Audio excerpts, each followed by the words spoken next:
Ravi de tous vous retrouver pour cette édition du 13h sur Eden TV. Mesdames et messieurs, bonjour à toutes et à tous. Au sommaire, les forces de défense et de sécurité du Bénin ont repoussé des individus armés à la base militaire de Gwandé, commune de Materi, aux premières heures de ce mardi 28 février 2023. Les détails à venir dans cette édition. La dégradation du tronçon Carrefour Toyota Étoile préoccupe les usagers. Une équipe de la rédaction a sillonné le dit tronçon. Nous en parlerons. Au Nigeria, dans le cadre des élections, des résultats encore provisoires arrivent au compte-gouttes. Ces chiffres doivent être vérifiés à Abuja avant annonce officielle des résultats qui dessinent cependant quelques tendances. Voici pour le sommaire le développement après ceci.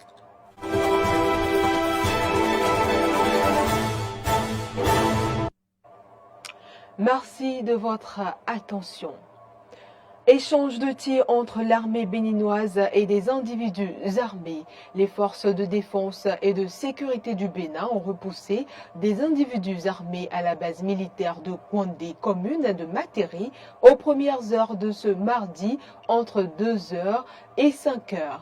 Les tirs des forces de défense et de sécurité béninoises ont repoussé les présumés terroristes.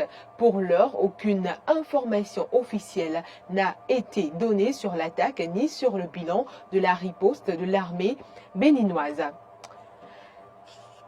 Et voilà, on continue ce journal avec la célébration de Wawatahui 2023. C'était ce dimanche dans la commune de Zé où les filles et fils Wawata se sont retrouvés pour une fois encore fêter aussi et réfléchir autour du développement de leur communauté. Compte rendu, Carole Olayi.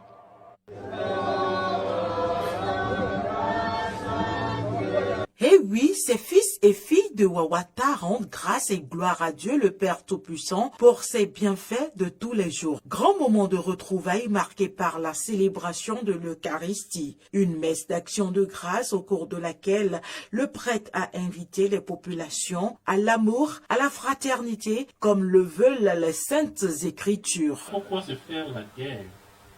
Pourquoi ne pas chercher à vivre? La fraternité, le Père en a parlé. Et donc, que nous nous convertissions pour chercher vraiment à vivre la véritable fraternité entre les membres de tout Wawata. Je vais dire même, tout Wawata ouvert à toutes les autres zones qui sont tout autour. Et c'est ainsi que nous ferons notre joie. Et nous ferons la joie des autres. Et nous ferons la joie de Dieu. Nous sommes tous enfants de Dieu. Moment de joie, de partage qui contribue également au développement de la localité. C'est d'ailleurs ce qui justifie la présence des autorités communales. Tout le monde va parler de même voix. Et nous œuvrons pour le développement de notre commune et de notre arrondissement, précisément le village de Dandi. Donc après la fête, c'est maintenant, il faut préparer maintenant le développement, l'union autour du développement de la commune et de l'arrondissement en principal. Une initiative appréciée et soutenue par les fils et filles de Wawata. Constaté tout à l'heure qu'il y a eu un syndicat qui a été fait. Souvent c'est ce qui se fait. Les éditions passées, les sous-collectés ont servi par exemple à construire un bâtiment au niveau de notre centre de santé. Et dans les villages de Todia et autres, il y a des laboratoires qui ont été construits. Cette fois-ci, je pense que le montant qu'on a collecté ce matin n'est pas négligeable. Donc je pense que ça revient au comité d'organisation d'identifier un projet.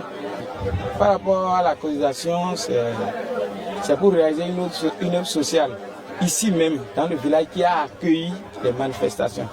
Mais le soin est laissé au conseil local et aux sages de la localité. Wawatahui est un événement annuel qui réunit les ressortissants de 5 quartiers, à savoir Fondi, Famé, Todja, Kujanada, Zunto et Dandi, qui accueillent cette 4e édition de Wawatahui.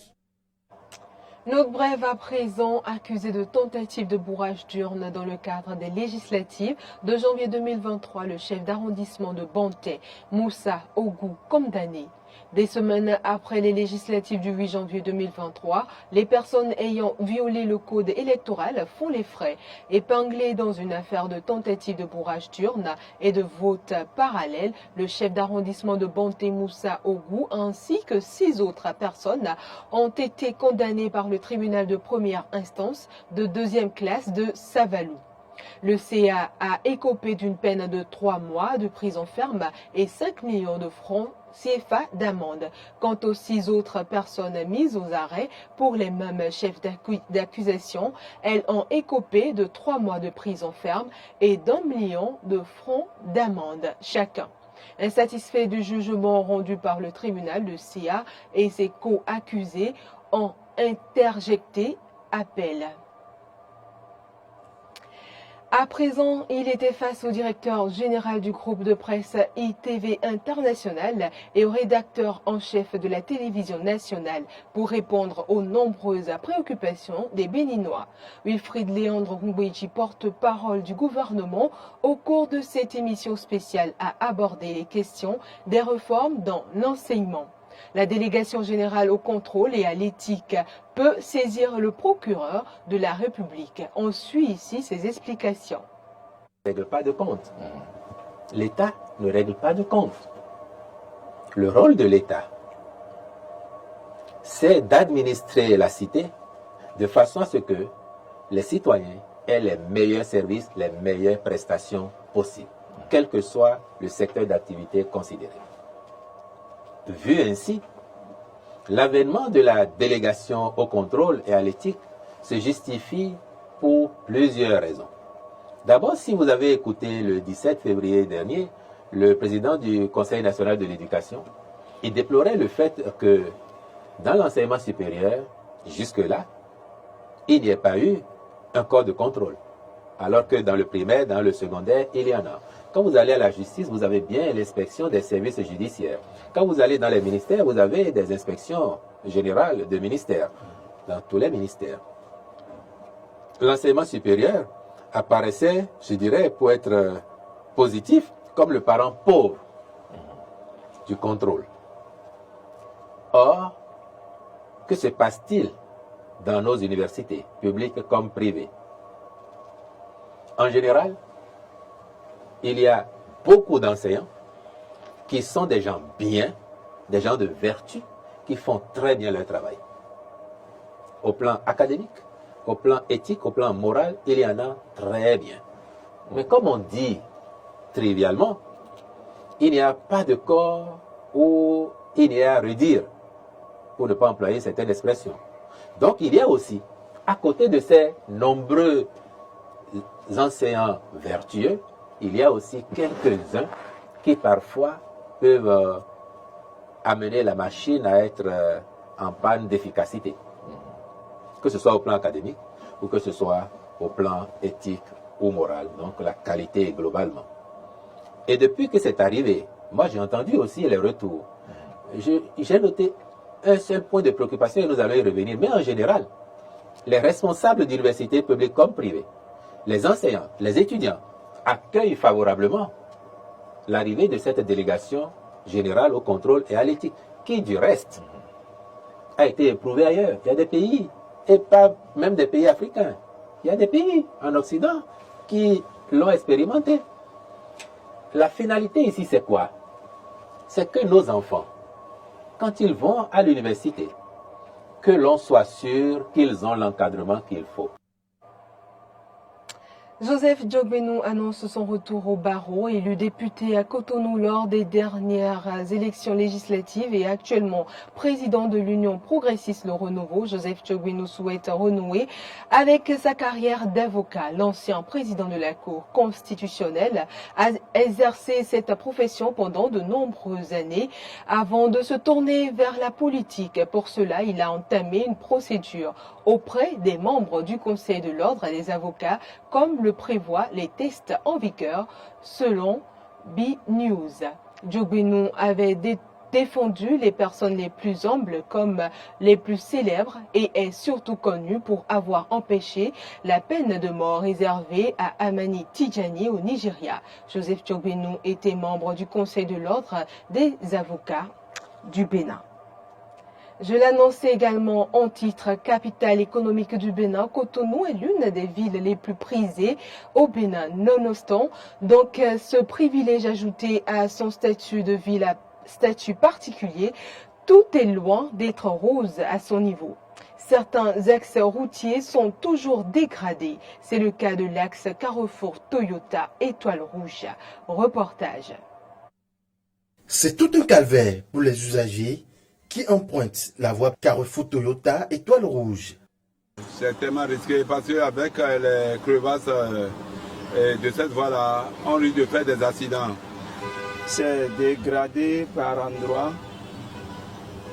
Donc, d'abord, je remercie l'effort que le gouvernement fait pour la construction de nouvelles voies dans nos villes.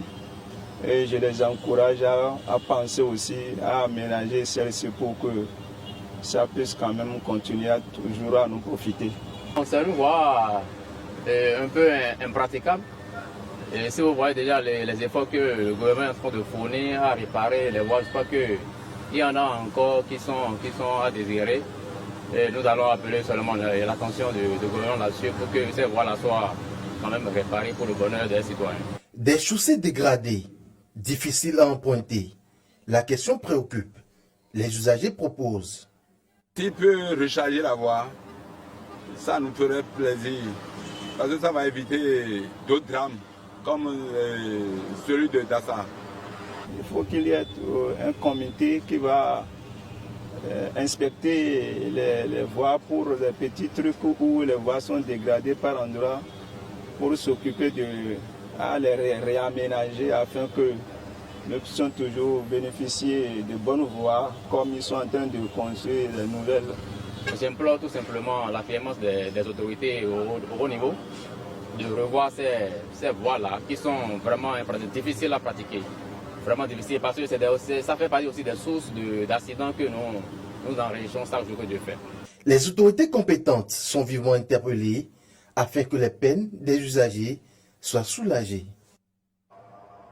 En ce qui concerne le cuiron, toujours au plan national, le Bénin est qualifié pour les quarts de finale de la Coupe d'Afrique des Nations U20 Égypte 2023. Il va rencontrer le Sénégal ce jeudi. Commentaire.